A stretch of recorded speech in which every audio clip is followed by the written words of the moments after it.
scientific exercise to take a few early stage concepts that are swimming around in what we call that competitive Shark Tank and see if Dr. Collins and his associates can find a few new technologies to create millions of new tests that will scale up rapidly and make it more likely that students will go back to school in August.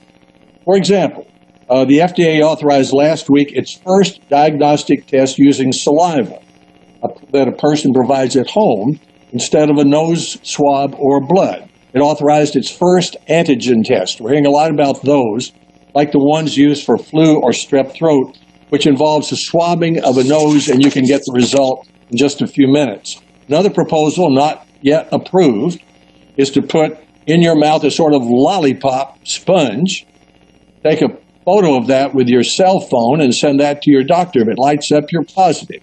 Or the university might send that saliva lollipop to a nearby laboratory, which could be a gene sequencing laboratory, which can deal with thousands of those samples overnight. That same process could occur at a middle school. It could occur at a factory. Of course, anyone testing negative one day can test positive the next, but such widespread screening of entire campuses, schools, or places of work will help identify those who are sick, trace down those who are exposed, and that in turn should help persuade the rest of us to go back to school and back to work. In addition to more testing, I expect Dr. Fauci to talk to us about additional treatments that will be available to reduce the risk of death, and the administration's plan to do something that our country has never done before, which is to start manufacturing a vaccine before it actually has been proven to work in order to speed up the result in case it does work. Those vaccines, those treatments are the ultimate solution. But until we have them, all roads back to work and school go through testing. The more tests we conduct, the better we can identify those who are sick and exposed. Then we can quarantine the sick and exposed instead of trying to quarantine the whole country.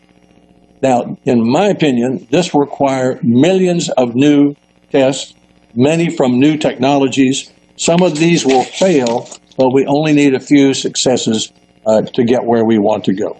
That's why I said on Thursday that what our country had done so far in testing is impressive, but not nearly enough. First, squeeze all the tests we can out of current technologies. Next, try to find new technologies to help us contain the disease and persuade us to go back to work. Now, one other thing. This is a bipartisan hearing to examine how well we're preparing to go safely back to work and to school, and to determine what else we need to do in the United States Senate. Such an exercise sometimes encourages finger pointing.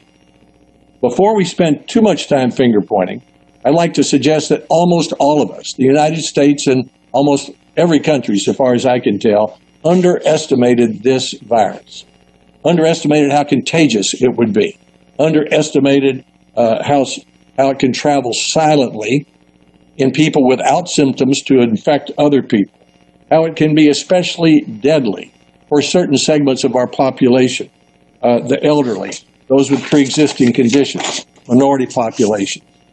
Let me go back to the March 3rd hearing that we had in our committee on coronavirus.